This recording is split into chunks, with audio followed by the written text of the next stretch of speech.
Hello everyone, this is Blanca Garcia, the Mortgage Educator. So this video is actually going to be about the 2022 Notice of Appraisal Values. I've been having people messaging me directly asking me for the video, and I apologize due to schedule and meetings, but here it is, guys. Before I even start, I want to make sure that you do understand that this does not guarantee. I don't work for the appraisal district. I am a mortgage lender. And I just want to help the community, just give them some guidance of what they can do and educate. So that way, if they want to protest the property values, they can at least know where to go to get comparables. Because that's one of the main things that I see from my Latin community, that if they don't understand the system or what system they can find their comparable so they can support it with their protest, that's where I feel that a lot of people get lost, and I want to help out. So you should have already received the appraisal notice, right? I covered my personal information, and I know here it says that the deadline is going to be on May the 23rd. And location of hearing would be at the 4405 South Professional Drive in Edinburgh. And ARB will begin hearings in May 18th. So another thing that I saw here is that if you qualified your home for an age 65 and older or disabled person homestead exemption for school taxes, the school taxes on that home cannot increase as long as you own and live in that home. The tax ceiling in the amount that you pay is the year that you qualify for the 65 and older or disabled person exemption. The school taxes on your home may not go above the amount of the ceiling unless you improve the home other than normal repairs and maintenance. So that's what it says on the first one. Of course, you'll get on the first page, you have the e-file PIN, owner ID, the legal description, the GOID, and property ID. It's very important you know that you might need this if you're going to be filing electronically. Then you have the document where you can do it if you're going to send it out by mail. And you have the information regarding electronic protest. So if you choose to protest your values for the current year, you have two options: using the enclosed protest form, which is the one that I just showed you, or by electronically filing via e-file. If you choose e-file, then here are some things you need to know prior to registering. You must have a valid address. Only two protest reasons are eligible to be filed electronically: value over market or unequal compared to others. E-file does not allow the exchange of email. Email is considered your informal meeting. If you have protest reasons other than market value issues or would prefer an informal meeting, you should not e-file. E-file does not allow you to file. E-file does allow you to file your protest electronically if you have a valid email address, receive comparable sales or evidence that the chief appraisal plans to present at the formal hearing. 3, receive a settlement offer to correct the appraisal district records by changing the market value, or receive notice from the appraisal district that no settlement offer will be made. And 4, accept or reject a settlement offer made by the appraisal district. To access the e-file system, please visit our website at onlineappeals.hidalgoad.org. If you have previously registered, your username and password will be the same. You do not need to register again. Follow the instructions to retrieve if you don't remember your password, just put forgot password and you should be able to go in. If this is your first time, you need your owner ID and PIN located at the attached notice of registration. Your PIN in case sensitive. Please enter your PIN exactly as it appears. Do not share your PIN as it's considered your signature.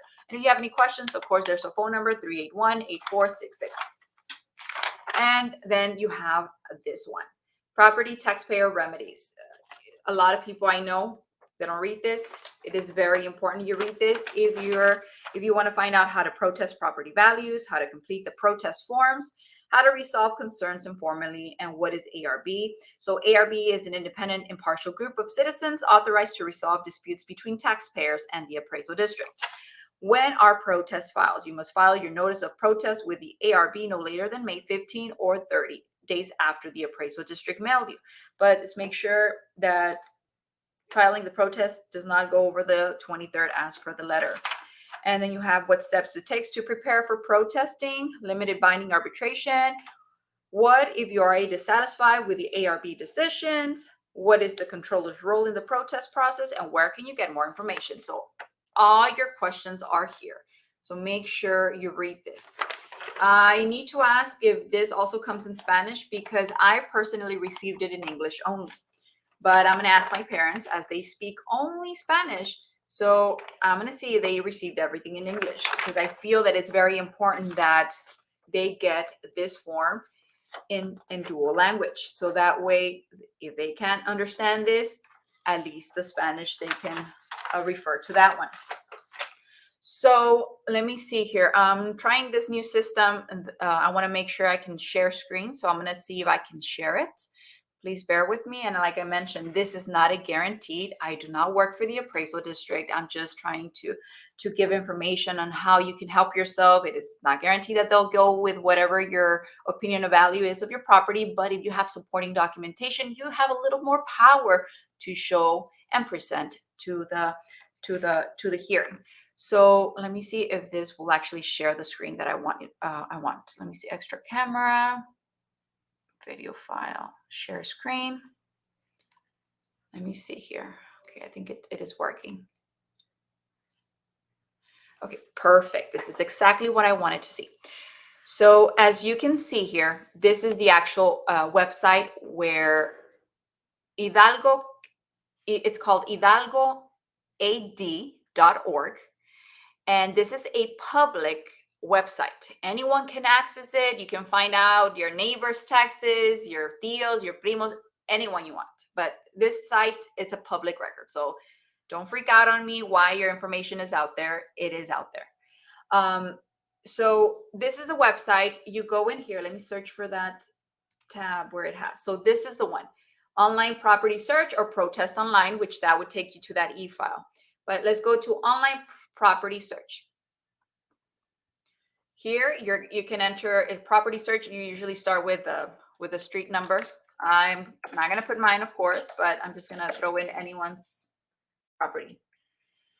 So I just put a number and it picked up some person's random information.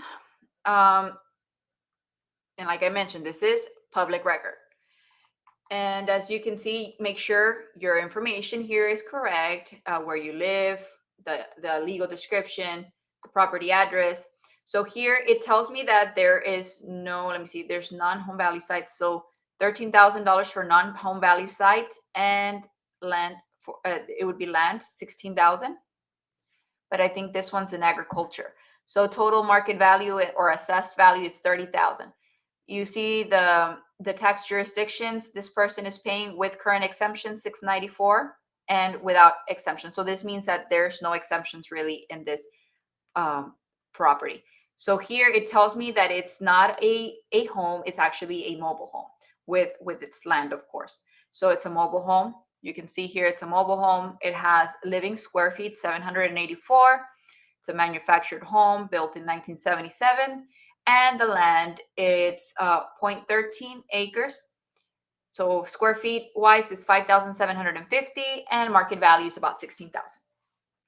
So assuming that this is your property, there's here on the top, you'll see map. Open that up.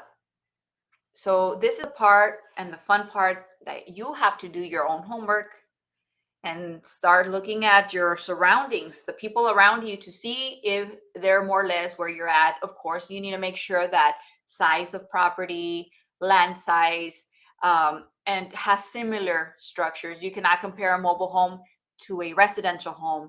You cannot compare a land with a home. It must be kind of apples to apples to compare. So once you click on the map that you saw on the top, the orange area, it should be your property. But you see all these properties on the sides. These are other people's properties. So let's say that I want to compare, assuming that I lived on this one, I want to compare the neighbor next door to me.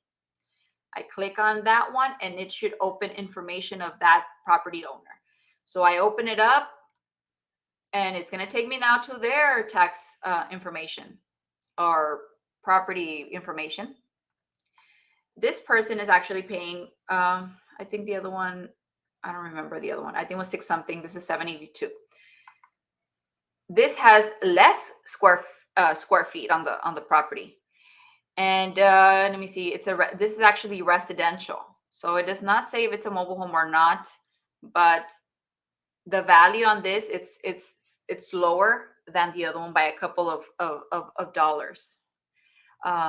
So I'm just using this as an example. Of course, if you see that your neighbor, like for example, in my case personally, I am comparing myself to a neighbor that is a couple of homes away from mine, has same land size, has the same square footage. As a matter of fact, I think theirs is a little bigger.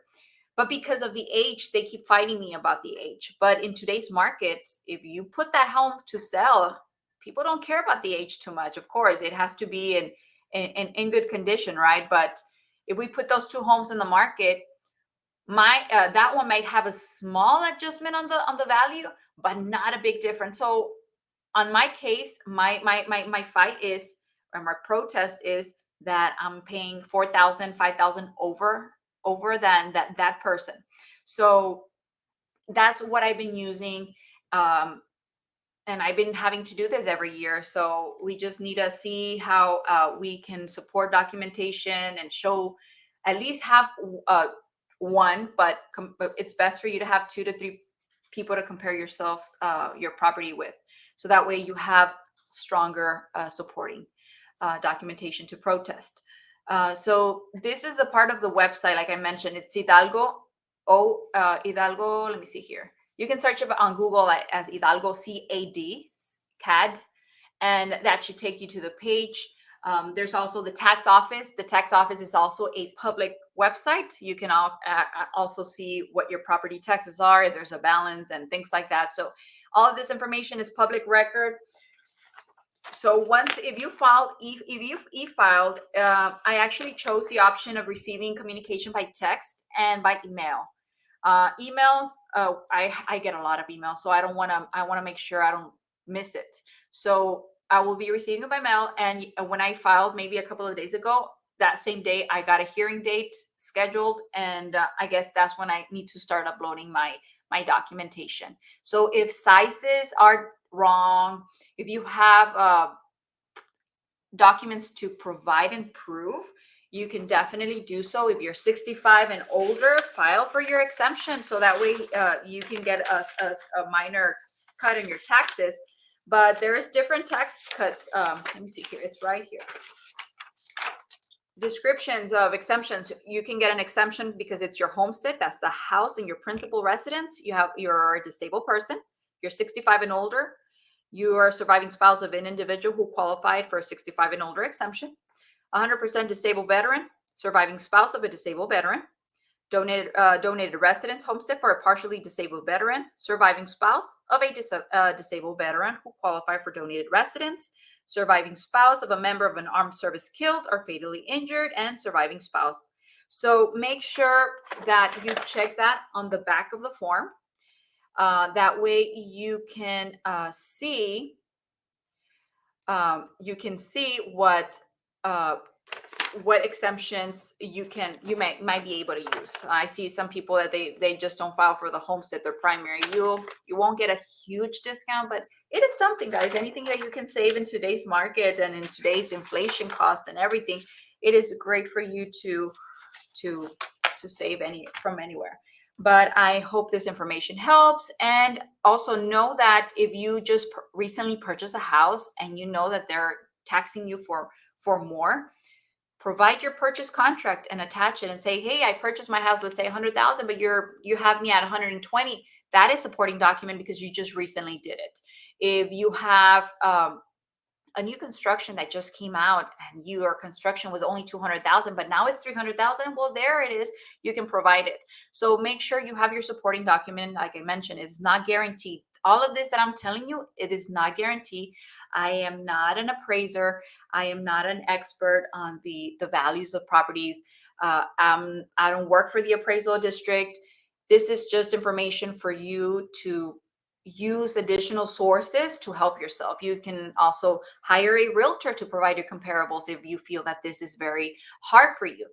You can do that, or just do what I'm saying here on the video. Go to maps, go to search your property, go to maps, and then start looking at your neighbors. You have to do your homework if you want to have a strong protest. And if you are also, so I do mortgages, and if you have a property that has equity, we can definitely help you with a home equity loan or refinance. So if you have owner financing and now you want to get out of those terms and you want to refinance, so that way now you have your loan with lower interest rate and not the owner terms, we can help you with refinance. There is a subject to qualification. And then we have the home equity loan. If you need money and get money out of your property, we can help you with a home equity loan, which you can cash out on your primary residence up to 80. Let me see. It's 20%. You must have 20%, so you can cash out up to 80% of its value. Let me see. No, I think that part I have it wrong. It's 80-20. So you can cash out of your property. I'll get that information again. I haven't done that recently, but I'll get that information on the home equities. But you can cash out, do improvements on your home, or pay off all your debt and just have one loan and have the peace of mind. If you have a lot of credit cards, you can pay them all off and just have one mortgage. So we do purchases, refinances, home equities, VA loans, conventional FHA. We do foreign nationals, and we have also programs for an LLC entity. So call me at 956-207-2362 or check out my website at www.blancaelgarcia.com.